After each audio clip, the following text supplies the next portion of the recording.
Something else that we're talking about tonight is technology and healthcare. It's evolving, and it feels like AI is a part of all aspects of our life. Healthcare is no exception. So tonight we are joined by Dr. Melanie Raffoul from Baylor Scott & White. Thanks so much for being with us. Thank you for having me. Absolutely. The first thing I want to ask you is about AI and healthcare. How is it helping, and is it helping in your opinion? So this topic is extremely broad. It is helping in different aspects, and I think the bottom line is it's not going to go away. One area where I have more knowledge of it is how healthcare systems are leveraging AI safely into its best capacity to getting patients to where they need to be, sort of a digital front door to a healthcare network and to gaining access. So it's here, it is helping. We need to be cautious, but I don't think it's going anywhere. I think you're right. And like I said just a few seconds ago, it's in every aspect of our lives. Day and night, I feel like some people are using it all the time. Would you put any limits on how often we're exposing ourselves to AI? This is a great question. I think that there have been studies about limits on social media in general, interacting on the net. I don't know that I've seen any data about with AI, but I do think it's important to continue to remember that AI can make mistakes. You need to understand your sources, and really take some time and think to yourself, who do you trust and what sources of information do you trust?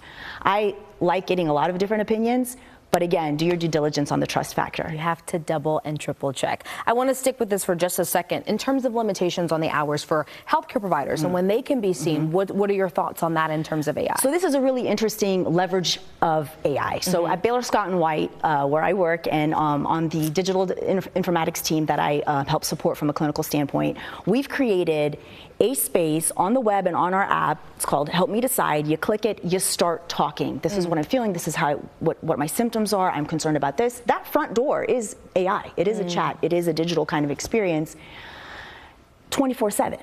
So if you have that concern at 3 o'clock in the morning, like I did one time where I was certain I had given myself botulism, you can start having that conversation.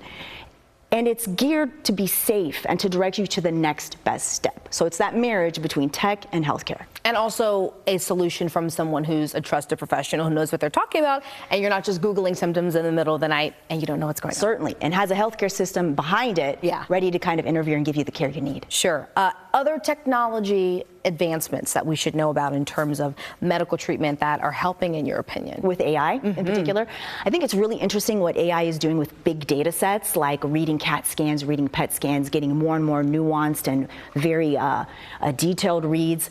I am very impressed with how Baylor Scott & White is incorporating AI into all of our digital products. We have kind of a suite of products. One that is near and dear to my heart is a women's health app, really with the vision of kind of partnering with women through adolescence and through postmenopause, and using that AI base to get you risk stratified and directed to where you need to be to partner with you on your healthcare journey through your lifetime. I love that. I think that could be really helpful, especially for a lot of women.